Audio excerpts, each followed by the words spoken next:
Replenishment at sea is one of the most operationally demanding evolutions in naval surface warfare.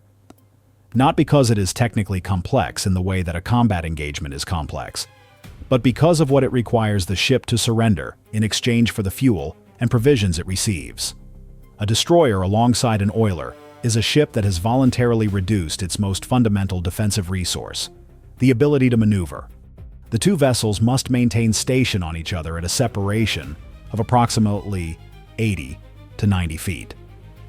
Close enough for the fuel hoses and transfer rigs to span the gap. Far enough that a wave-induced yaw excursion does not bring their hulls into contact. At that separation, at the 12 to 15 knot transfer speed that the connected formation must maintain to preserve steerage, any significant course or speed change by either vessel risks either parting the transfer rigs or, in the worst case, a collision between two ships whose combined displacement would make such a contact catastrophic for both. The standard doctrine for managing a threat during an alongside replenishment is to complete the evolution as rapidly as possible and disconnect, but a full fuel transfer takes between 40 and 90 minutes depending on the state of the receiving ship's tanks and the flow rate of the transfer equipment.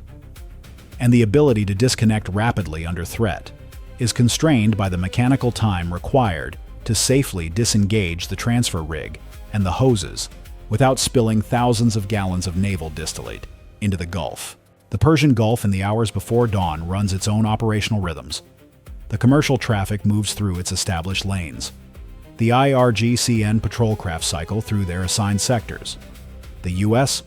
Navy assets on station maintain their watch schedules, their radar pictures, their readiness postures calibrated against the intelligence reporting that provides the framework within which tactical decisions are made. The replenishment evolution had been planned for this specific window. A pre-dawn period that the operational schedule had identified as optimal because the ship's fuel state required transfer before the next patrol cycle. Because the oiler's transit schedule made this the closest geographic rendezvous point, and because the pre-dawn window offered slightly reduced commercial traffic density in the transfer area, that simplified the formation's navigational management during the alongside period. The intelligence picture in the hours preceding the evolution had not flagged anything specific to the replenishment schedule or location.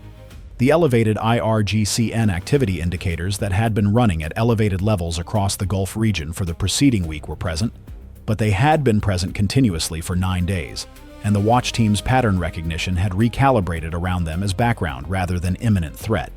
Not negligently, but realistically, because sustained elevated indicators that never resolve into executed action eventually acquire the cognitive status of ambient conditions rather than acute warnings. The specific intelligence that would have prompted the commanding officer to delay or relocate the replenishment, a confirmed indicator that the IRGCN had observed the planned evolution and was planning to exploit it, was not present. What was present, and what the collection architecture had not captured, was the surveillance asset. An Iranian maritime patrol aircraft had been operating in the Central Gulf the previous afternoon on what its flight profile suggested was a routine maritime patrol mission. The kind of flight that occurs regularly, that is tracked and logged, and that does not by itself constitute an actionable indicator of imminent attack planning. What the collection assessment had not identified was that the patrol aircraft's route had taken it through the geographic area where the replenishment was planned, at an altitude and a time that gave its surveillance systems a clear look at the oiler's transit track and the destroyer's patrol pattern, and that the flight's mission had not been routine patrol. It had been observation. The replenishment window and location had been identified. The information had been transmitted to the IRGCN operational planning element within 2 hours of the flight's return. The destroyer came alongside the oiler at 3:08 a.m. The ship's approach to the alongside position was executed with the practiced precision of a crew that had conducted this evolution multiple times in this deployment. The careful management of approach speed and angle. The line-throwing gun sending the first messenger line across the gap.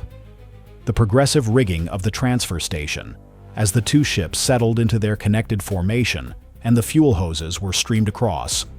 The commanding officer had the con from the bridge. The executive officer was in the CIC, maintaining the combat watch in the commanding officer's absence from that station. The fuel transfer began at 3:21 a.m. The ship's tactical picture during an alongside replenishment is managed differently than during independent operations.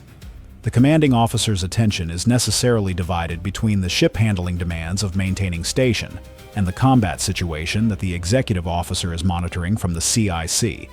The watch team in the CIC carries a heavier load during the alongside period, not because their individual responsibilities change, but because the executive officer's oversight role requires him to manage both the CIC picture and the communication link with the commanding officer on the bridge, processing the information flowing from both directions and making the rapid assessments about what requires the commanding officer's immediate attention and what can be handled at the CIC level. At 3:44 a.m., 23 minutes into the fuel transfer with approximately 60% of the required fuel transferred, the radar picture produced contacts from the northwest. 6 contacts, bearing 297 degrees, range 58 nautical miles.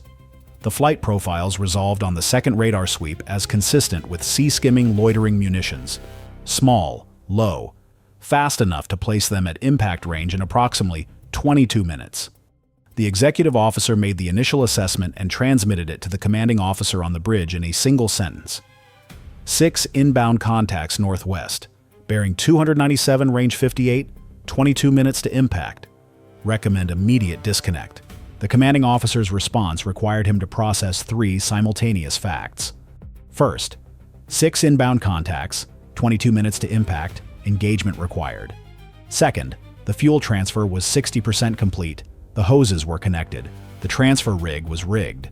The mechanical disconnect sequence required approximately 4 to 6 minutes from the decision to disconnect to the moment the 2 ships were free of each other. Third, the oiler alongside was not a combatant. It had no air defense systems. Its crew had no capability to contribute to the defensive engagement. What it had was 180,000 gallons of naval distillate in its transfer tanks, and a hull whose structural vulnerability to a missile or drone impact, if the threat shifted from the destroyer to the oiler, or if an intercept debris field reached the oiler's hull, was significantly greater than the destroyer's. Disconnect was the right decision. The commanding officer called it at 3:44 a.m. and 22 seconds. The executive officer initiated the disconnect sequence in the CIC coordination loop. The boatswain's mates on the transfer station began the mechanical sequence, closing the fuel hose valves, releasing the hose connections at the ship's manifold, recovering the transfer rig lines. The sequence proceeding at the maximum safe rate that the rigging could accommodate without creating the secondary hazard of a parted line or a dropped hose becoming a personnel safety event on the deck. The disconnect sequence and the engagement planning were running simultaneously. The executive officer was building the engagement framework, allocating SM-2 interceptors against the inbound contacts, sequencing the VLS cells, maintaining continuous track updates as the contacts closed, while simultaneously receiving status updates from the boatswain's mate supervisor on the transfer station about the disconnect progress. 2 minutes 40 seconds into the disconnect sequence, the forward hose was free. The aft hose was still connected. The transfer rig was still partially rigged. At 3:47 a.m., the radar picture added contacts. 4 additional contacts, bearing 315 degrees, range 31 nautical miles. Different bearing from the first group, shorter range, approach velocity consistent with a faster platform. The speed profile suggesting cruise missiles rather than loitering munitions. Their sea-skimming altitude profile appearing later in the flight than the loitering munitions' low-altitude approach. 4 cruise missiles from the northwest-northwest. Their flight time to impact, approximately 9 minutes from first detection, significantly shorter than the loitering munition timeline. Their arrival would precede the loitering munitions by approximately 13 minutes. 10 total inbound contacts from 2 separate bearings. The destroyer was still connected to the oiler by the aft fuel hose and a partially recovered transfer rig. The commanding officer could not maneuver freely. The 2 ships were still a connected formation, and the connected formation was a target profile that was geometrically larger and tactically more constrained than either ship independently. The engagement began before the disconnect was complete. Two SM-2 interceptors against the leading cruise missile contacts at 24 nautical miles, launched from the forward VLS cells, while the transfer station's aft hose recovery was still in progress. The launches transmitted their vibration through the ship's hull and across the rigged transfer equipment to the oiler alongside. The boatswain's mate supervisor on the oiler's deck reported afterward that the SM-2 launches were felt through the transfer rig as a distinct mechanical pulse, transmitted through the still-connected equipment from the destroyer's hull to the oiler's structure, in a way that no amount of operational briefing had prepared the oiler's crew to experience. The oiler's captain, on his bridge-maintaining station at 80 feet of separation, watched the two SM-2 exhaust plumes rise from the destroyer's forward deck and had 30 seconds to observe what naval power looked like from 80 feet of lateral distance before the plumes reached altitude and disappeared into the pre-dawn sky. First SM-2. Intercept confirmed at 19 nautical miles. Second SM-2. Intercept confirmed at 17 nautical miles. 2 of 4 cruise missile contacts eliminated. 2 remaining, inside 17 nautical miles. The disconnect completed at 3:48 a.m. and 31 seconds, 4 minutes and 9 seconds from the commanding officer's disconnect call. The aft hose was free. The transfer rig was recovered. The 2 ships were no longer mechanically connected.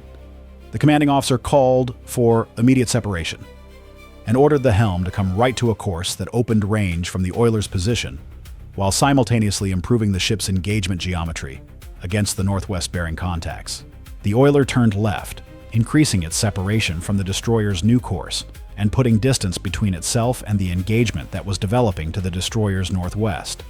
The oiler had no defensive systems. Distance was its only protection. Its captain was putting as much of it as possible between his ship and the contacts on the destroyer's tactical display. 2 remaining cruise missile contacts at 14 nautical miles. 2 more SM-2 interceptors launched, 1 against each remaining contact. The fire control solutions updated from the refined track data that the additional radar sweeps had produced. First SM-2 connected at 11 nautical miles. Second SM-2 connected at 9 nautical miles. All 4 cruise missile contacts eliminated. The loitering munition group, the 6 contacts from the northwest at 58 nautical miles when first detected, had closed to 33 nautical miles during the 6 minutes that the cruise missile engagement had consumed. 33 nautical miles, approaching at their sustained transit speed, now the primary threat on the display. But the disconnect and separation had changed the tactical geometry fundamentally. The ship was no longer connected to the oiler. The commanding officer had freedom of maneuver that the alongside configuration had denied. The ship was accelerating to 18 knots on its new course. Its bearing relative to the inbound contacts improving as the separation from the oiler's position increased. The maneuvering freedom that had been surrendered during the alongside period was being reclaimed at the rate that the ship's propulsion could produce it. The executive officer initiated the SM-6 engagement against the loitering munition group. The SM-6's active radar seeker was the preferred interceptor for this engagement because the 6 contacts were approaching in a dispersed formation that covered a wider bearing arc than the cruise missiles had. A dispersed formation that would require the fire control system to manage multiple simultaneous intercept geometries, and the SM-6's seeker independence made it more suitable for high-density simultaneous engagement than the SM-2's illuminator-dependent guidance. 2 SM-6 interceptors launched at 3:49 a.m. and 51 seconds, tracking the 2 leading contacts in the loitering munition formation. First SM-6 intercept at 27 nautical miles. Confirmed. Second SM-6 intercept at 25 nautical miles. Confirmed. 4 loitering munition contacts remaining. The ship's new course had improved the engagement geometry enough that the fire control system was building cleaner SM-2 solutions for the remaining 4 contacts than it would have been able to build from the constrained alongside position. 2 SM-2 interceptors launched against the next leading contacts at 22 nautical miles. First SM-2 intercept confirmed at 19 nautical miles. Second SM-2 miss. The contact's altitude variation in its terminal approach profile had moved it below the SM-2's optimal fusing altitude, the detonation occurring outside the lethal radius. The contact continued. 3 contacts remaining.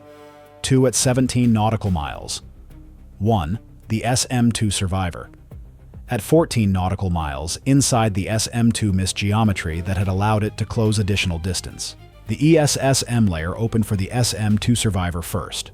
1 ESSM interceptor against the contact at 12 nautical miles.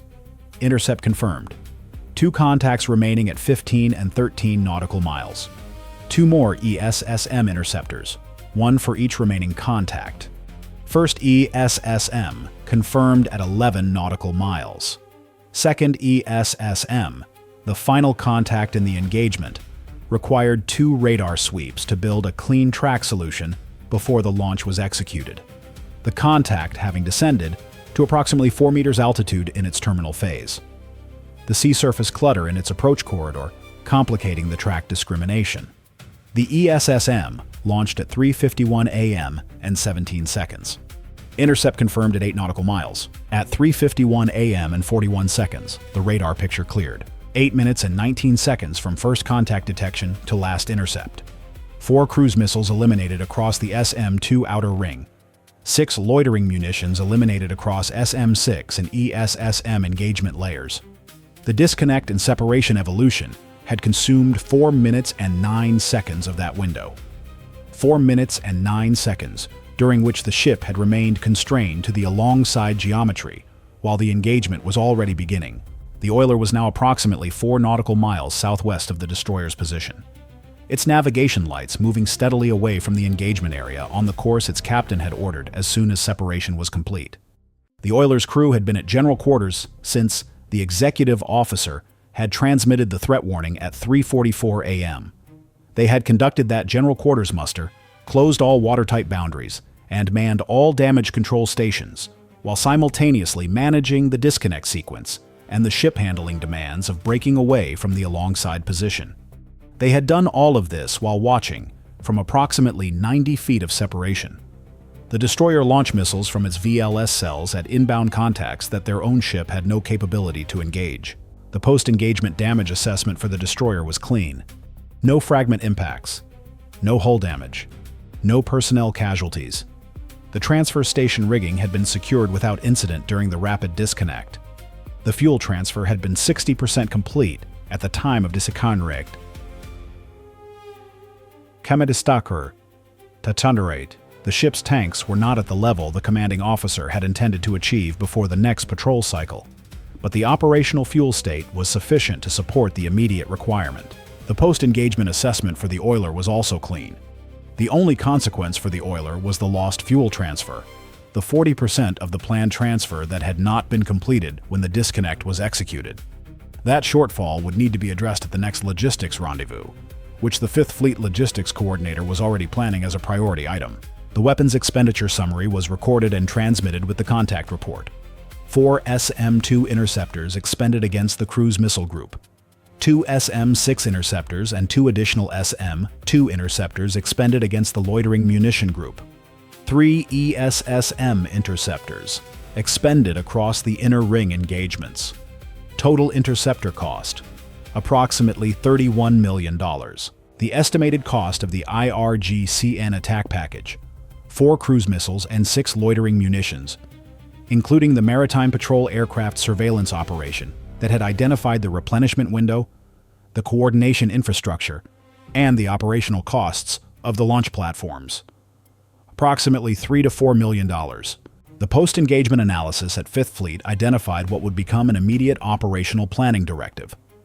Replenishment at sea operations in the Gulf Patrol area would require a dedicated overwatch arrangement, either a second surface combatant positioned to provide defensive coverage during the alongside period, or a surface combat air patrol from available carrier aviation assets, or a combination of both. For any evolution that extended beyond 30 minutes in the current threat of RNA Albert Esau. There once senior.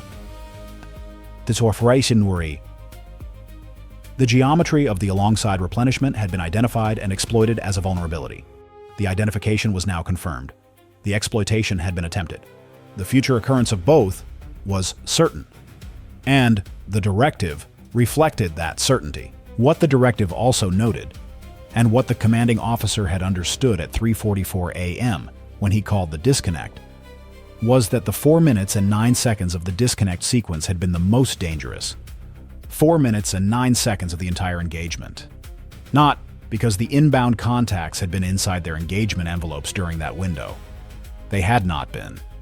But because those 4 minutes had been the window in which the ship's ability to respond to an accelerated threat timeline was most constrained. When an adversary with shorter-range launch platforms or a compressed attack timing could have placed contacts inside the engagement threshold before the disconnect was complete. The attack had been timed, apparently, for a disconnect window that it had assumed was longer than 4 minutes and 9 seconds. The rapid disconnect had created the intercept time that the engagement's successful outcome required, 4 minutes and 9 seconds. The boatswain's mates who executed that disconnect sequence, working the hose fittings and the transfer rig lines at a rate that was at the upper limit of what the mechanical system safely permitted, had contributed to the engagement outcome as directly as the fire control operators who had built and executed the intercept solutions. They had not been in the CIC. They had been on the exposed deck of a ship that was beginning an air defense engagement, recovering transfer equipment by hand. In the dark, with their commanding officer's voice on the deck loudspeaker, telling them that speed was what the situation required. They gave it. The line held because they gave it. The destroyer resumed its patrol cycle as the sun reached the horizon over the Gulf. The oiler continued its transit to the next scheduled replenishment position. The Persian Gulf was what it always was at dawn, busy, bright, and entirely indifferent to what had happened in the pre-dawn darkness above its surface. The watch continued. It would always continue. The price of presence in this water is not paid once. It is paid in the specific currency of every evolution, every transit, every moment when the ship is doing what ships must do to remain operational, and in the understanding that the adversary is watching every one of those moments, calculating which one offers the geometry it needs. This time, the geometry had not been sufficient. The disconnect had been fast enough. The intercept solutions had held. Next time, the geometry would be different, because the adversary had now confirmed that replenishment was a vulnerability worth targeting, and confirmation is the first step toward refinement. The Gulf remembers what it has been shown. It does not forget.